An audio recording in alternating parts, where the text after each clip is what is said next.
This is the official radio show and podcast of the Society of Graduate Students at Western University. I am your host, Francesco Colosimo. And I'm your co-host, Ariel. And we are here with Rose Giles, first year's history master's student at Western, of course. Thank you for being here, Rose. Yeah, thank you so much for having me. So tell us a little bit yourself. What brings you to history and what brings you to Western? Yeah, so I actually did my undergrad degree at Western as well. And what can I say? I guess I kind of liked it and wanted to stay a little bit longer. I really loved my experience in the history department in my undergraduate degree. And I thought that it would be a really great decision to just transition on into my master's there as well. In terms of getting into history, it's something that I've always really enjoyed, but I actually applied to do my undergraduate degree in classical studies initially. I was convinced that I was going to be an archaeologist, like a female Indiana Jones running around doing all of that. And then I took one of the first year history classes and it totally changed my mind. And I decided that history was what I needed to do. And I've just continued on doing that. No, that sounds great. And I'm like you, I'm doing my master's at Western as well, and also did my undergrad at Western. So I think we both have some spirit there. Yeah, definitely. Yeah, so tell us a little bit about your research. What are you doing in your graduate program? Yeah, so my research is on a place called the Western Counties Veterans Lodge. So it's actually located here in London, and I'm sure most people have not heard of it because I had not heard of it until I happened to stumble across it on a hike. So I'm not sure if you have heard of Westminster Ponds.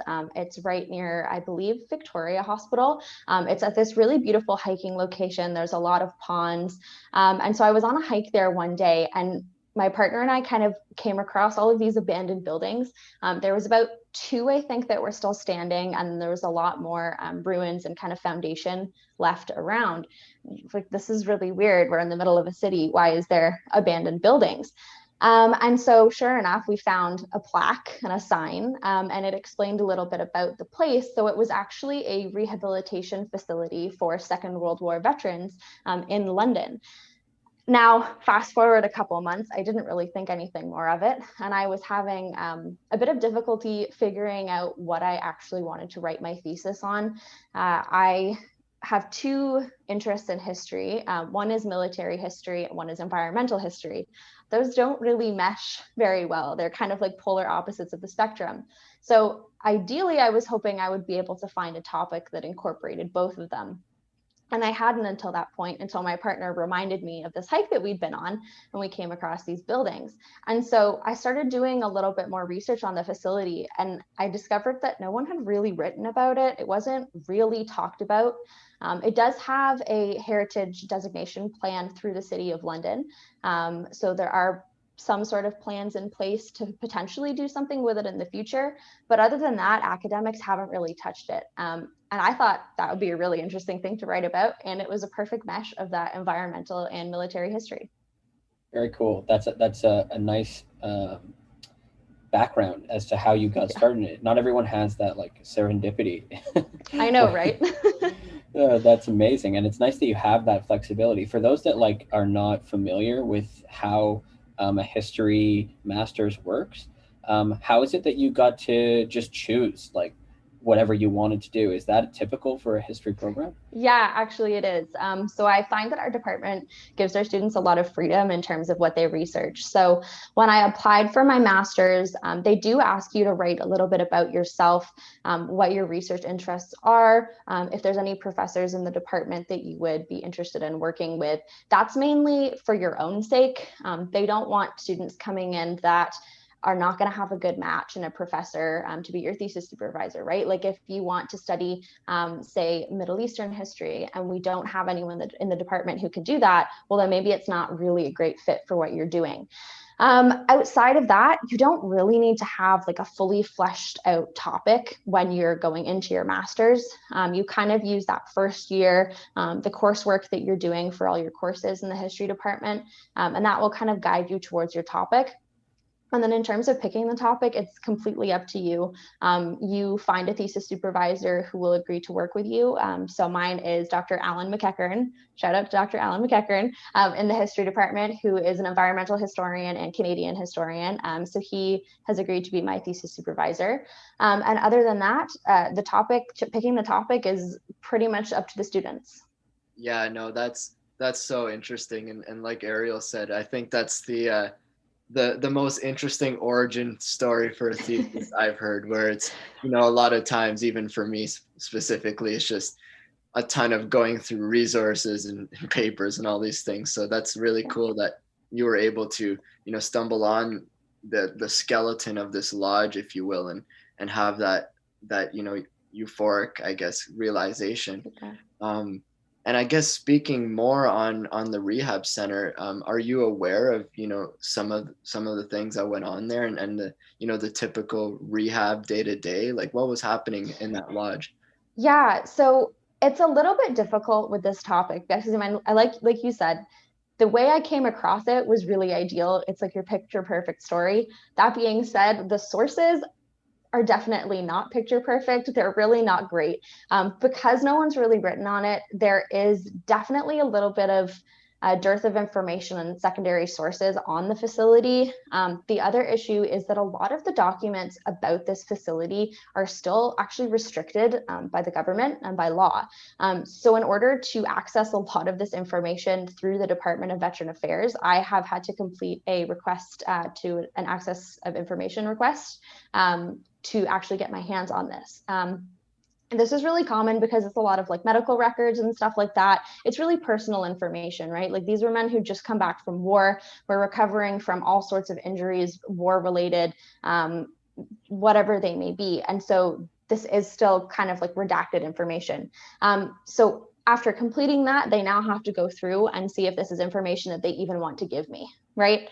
They may say, no, Rose, you're not getting your hands on this information. And that would really, stop this research in its tracks. But outside of that, I have found a number of other sources which are really useful. The London Free Press, the newspaper, they have a number of newspaper articles that were written about the facility in the 40s. So I've accessed a number of those. The reading room at the London Public Library as well, they were super useful for me. They have a copy of a magazine that was actually written and put together by the veterans at the lodge. So far, it is the only copy I have been able to find. It does have an issue number, so I am hopeful that I may find another one somewhere in an obscure archive somewhere. But that is probably the most useful piece of information that I have so far. It gives me specific names of people that were there. It also gave me a lot of information on the day-to-day life, as well as pictures. So to answer your question, a lot of what was going on there was what we call vocational training. So vocational training was when you would come home from war. You have to remember, a lot of these men, when they went away, they didn't actually have a trade or a skill that they learned. They were pretty young, right? Like early 20s, even in their like late teens. And so they went away to war without any skills or trades. So when they come home, they're not very employable. They don't really have any skills. So vocational training was used to give these men skills to go on and go into the workforce. So at this facility, there was watchmaking classes. There was like a garage where they could work on cars. There was university education classes. It was like any number of things. I feel as though it was like any trade you could think of, they had the option to do it. And that was part of the day-to-day. The other part of their day-to-day lives was like physical rehabilitation. So they had they had a swimming pool in one of the pavilions that was used. They had a number of, x-ray machines and other physiotherapy machines for the veterans to use as well. And then they were also encouraged to kind of use the natural environment around them as part of their rehabilitation. So there's a baseball diamond that they were encouraged to use. There was a pond that was stocked with fish, and they were encouraged to go fishing. So all of that, as well as opportunities such as publishing the magazine, for example, were all kind of incorporated into their day-to-day life in the facility. Do you know, so this is rehabilitation for war veterans. do you know, were they specifically rehabilitating from anything in particular, or was it any war-related ailment? Yeah, so initially, from what I can tell, it was any war-related ailment. Then fast forward, I believe in 1947, they transitioned the facility to a tuberculosis rehabilitation center. So once the number of like general casualties who needed physical rehabilitation kind of dwindled in those years after the war, then they started bringing in those who had tuberculosis cases. So in this case, it was optional admission. So the men decided themselves that they wanted to go in. They were men that had just been discharged from a sanatoria or a hospital, and they were able to go to Western County's Veterans Lodge and use that as kind of like a transitional home. So they kind of went, instead of going sanatorium to their normal lives, they went sanatorium, Western County's Veterans Lodge, and then home. And the hope in this, like the medical thinking behind it, was that by having this kind of middle ground space, it would prevent the number of reactivated tuberculosis cases in these men. And I do believe they had some success with it. I don't know the specific numbers or how, like if it was drastically more successful than the men that just went from the sanatorium to home. But that was kind of the goal of this facility, and that was how it operated, I believe, until 1950. I'm imagining, like, you said you came by it and it looks like kind of like ruins. Like, Yeah. is the building now as such like half demolished? Have you been inside this, like where the site is at the moment? Yeah, so the whole site itself, I believe they used to have 11 buildings. There was 11 different outbuildings. As far as I know, there's only 2 buildings that are still standing right now. Um, you can't go inside those buildings. They're totally boarded up. Like they're not, you can't go in them at all. I was actually chatting with one of my coworkers at the library, and they are from London, and they told me that up until a couple years ago, I think there was actually a museum operating out of one of those buildings. But I'm not sure the circumstances as to why they're no longer there or why the buildings are now boarded up and not in use.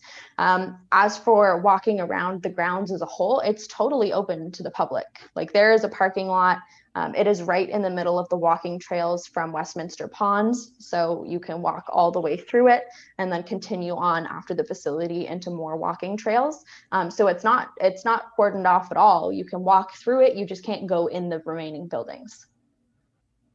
Yeah, no, I was kind of thinking along the lines of Ariel there, and it was just, you walk up and it's kind of just a structure and almost like a historic site. And I guess I was just wondering if is there any indication that, there was a progression and maybe, everything that was happening in that great lodge moved to a different hospital, or a different facility that maybe still be running today, or kind of, like a descendant of that? Yeah, absolutely. You're actually totally right. That's exactly what happened. So I'm not sure how familiar you are with like the London hospital system, but there is actually the Veterans Wing. It's called the Western Counties Wing, I believe, at I think Victoria Hospital. And so that's actually what ended up happening is the program just ended up getting amalgamated into the actual hospital, instead of operating as kind of this like separate like outpost of buildings.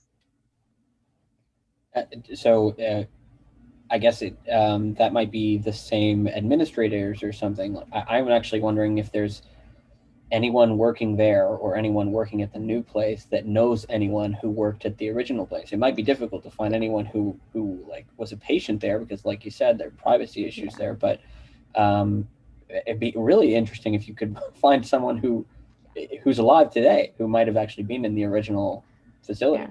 I feel like you guys are just taking the words right out of my mouth. That is exactly what I would love to do. And I mean, it might be a little idealistic, and I don't know if practically that is something I would even be able to do. But part of what I would like to do with my research is actually interview people who attended the facility. Attended the facility might be a bit of a long stretch given their age now. They would be quite old if they were still alive. However, I wouldn't be surprised if maybe the veterans talked with their family about their experiences at the facility. So that could also be an avenue. More likely, however, would probably be staff that used to work there. So I would love to look into that and see. I am currently working on ethics. I have to get that submitted, obviously, before I would be able to do any sort of interviews. And it is a little bit tough because obviously I don't have names, right? I don't really have any way of contacting these people other than kind of putting a call out into the world and saying, please, if anyone knows anyone who works here, contact me. I'm doing research on it.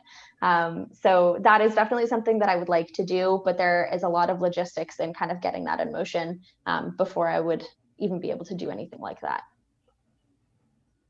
Yeah, totally.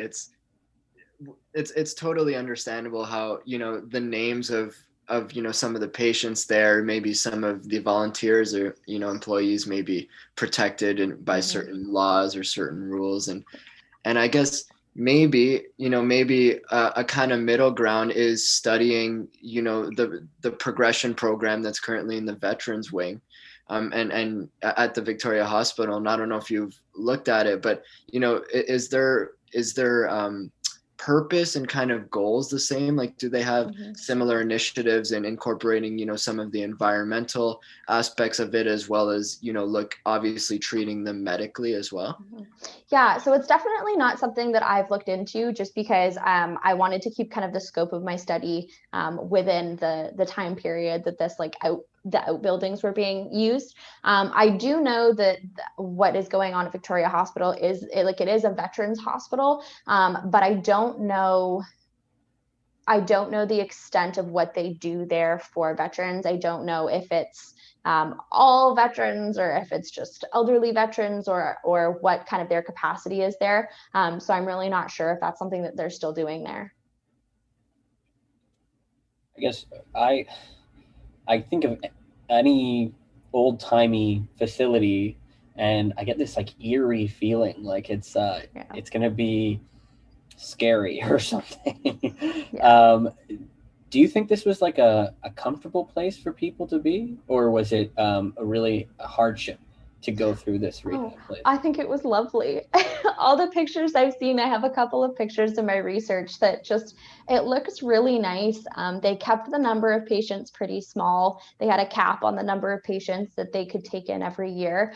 And it really did seem like a very high tech facility. A couple of the newspaper articles that I've read have kind of referenced it as the only one of its kind in Canada, and really kind of positioned it on the forefront of kind of occupational therapy, physiotherapy, and rehabilitation.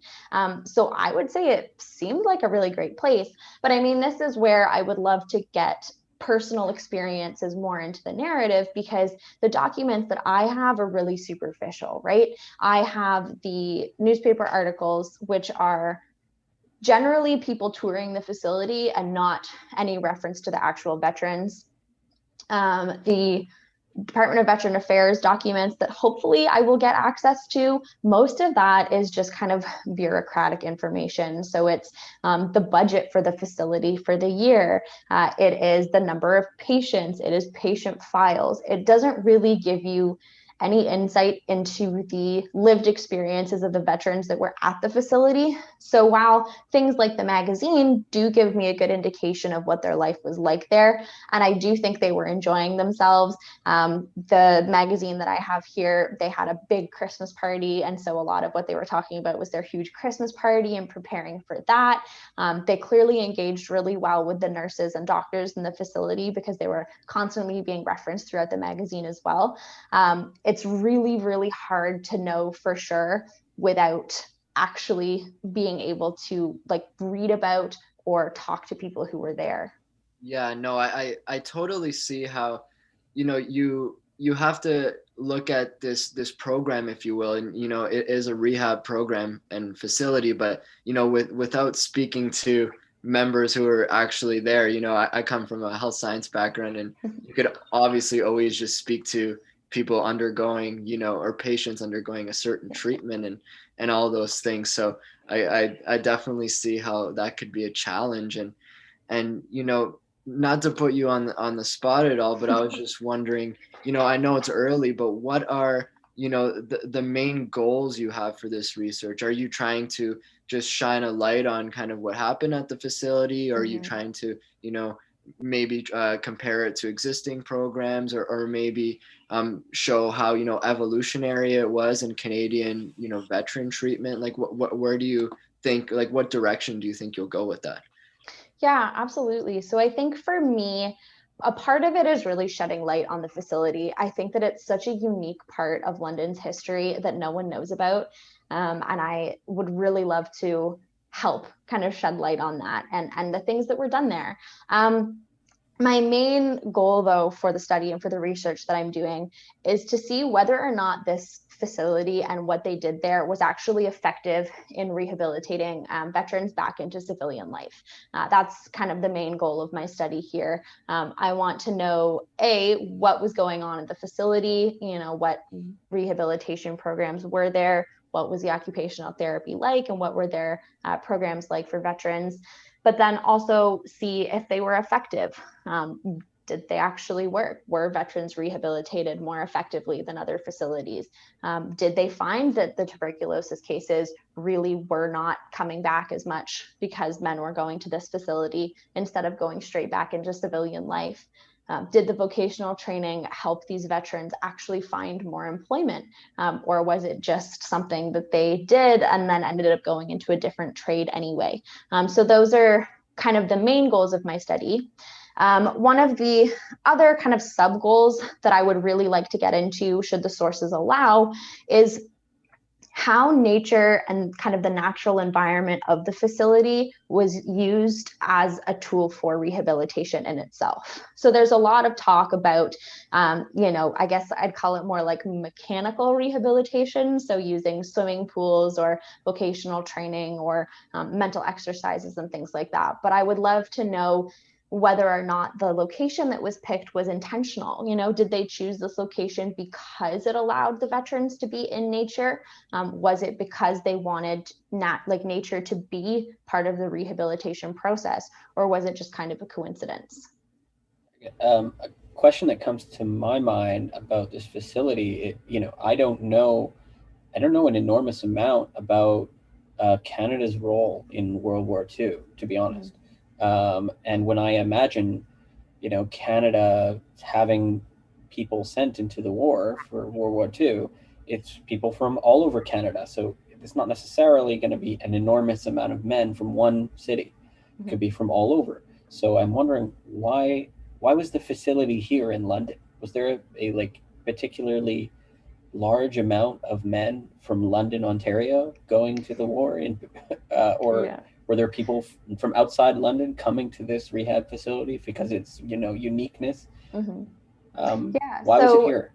Yeah, so there are, going through the Department of Veteran Affairs documents, I was actually really surprised. It looked like they opened facilities like this all over Canada. And so I think when these newspapers are saying that it's the only one of its kind in Canada, they are taking a very narrow-minded view of that. I think that they really are thinking more in Ontario. I know that one of the reasons they chose London is actually, it was a big city, right? It was a pretty big city. So the other location where they were opening things like this was in Hamilton. So Hamilton, I believe, also had a veterans hospital as well. Obviously, there would be stuff up in Ottawa too. So I think really that's what it comes down to, is just that London was a pretty big city. And so it was an ideal location. I mean, London has so many hospitals, right? Like, it was just an ideal location to kind of open this type of medical facility. And then in terms of the patients that were coming here, it really was a mix of all over Ontario. I don't believe there would have been many coming in from out of province. I mean, who knows? The sources may correct me later on when I get to them. But from what I've seen so far, it really does tend to be men coming in from different places in Ontario. Yeah, no, I had similar questions. It's, maybe London doesn't seem as such a big city now, but I can imagine. And I know we have the army base in London as well. Do you think there could be a possible connection there? I wouldn't be surprised if there was a connection there too. Yeah, I haven't come across it in my research yet, but I think that that's also, definitely a connection. Okay, awesome. Well, Thank you very much, Rose. We're coming to the end of our time here, and thank you so much for coming on our show. And if anyone wants to learn more about your research, is there any website or social media that they can reach you at? Yeah, definitely. So my personal Instagram is Rosemary_Giles. So Giles is Giles. And you can feel free to reach out to me on there. I don't post much history stuff on there, but if you want to get in touch, that's definitely a great way to do it. Awesome. Before you go, we do have a little bit of time for maybe one more meta question. Yeah, go for it. I'm pretty impressed at your handle on the material so far. Considering you say you're in first year, you're kind of just getting started. And you told us that for the history program, you do mostly courses in your first year and get into your thesis in the second. So to have this kind of a grasp on the topic already is pretty impressive to me. Thank you. I'm wondering now if you could tell us, what is your day-to-day life as a history graduate student? What are you up to outside of the program, and what does it look like to do this research? Are you writing on the computer? Where are you? Yeah, definitely. So my day-to-day life, I guess I have my courses. So I am taking 3 courses every semester. So last semester I took 3. This semester I took 3. Right now I'm doing 2 in the history department and 1 over in the geography department. It's a geographic information system course. So I have those 3 courses. I also work at Weldon Library, as I mentioned, and I also have a position as a graduate teaching assistant for History 1810, which is Wars That Changed the World. Fantastic class. I took it in my undergrad, so I'm really excited to be back as a TA for that course. Outside of that, in terms of my research, I have to say I've definitely hit a little bit of a wall right now, just because I've completed my request for the access to information. And so now I'm really just waiting to get that back and see kind of where I can go with that. I am also working on a project with Dr. McEachern as well, outside of my thesis research. This is separate research with him as well. So I put about 8 hours a week into that with him. I also ride horses in my spare time. Got to do something fun too. It can't be research all the time. So I do ride horses as well. And then, other than that, I do a lot of reading for my courses. So I feel like that's how I fill my days. No, that's perfect. And thank you again for coming on our show. Of course. It's been a pleasure, and it was honestly really interesting to hear about this. It's a very unique, area of research. So thank you again. Thanks for having me. So this has been GradCast, the official radio show and podcast of the Society of Graduate Students at Western University. I've been your host, Francesco Colosimo. And I was your co-host, Ariel Frame. We've been speaking with Rose Giles. And this episode was produced by... Well, also me, actually. I'm going to be doing the producing. If you would like to be involved with the show or get in contact with us, email us at gradcastradio@gmail.com. You can follow us on Instagram, Facebook, or Twitter at GradCastRadio. To listen to us, we're on Radio Western 94.9 FM. You can also find all of our episodes on our website at gradcast.ca or on our podcast apps like Podbean, iTunes, and Spotify. Alternatively, select podcasts have been uploaded to YouTube at GradCast Radio. Thank you for listening and have a great night.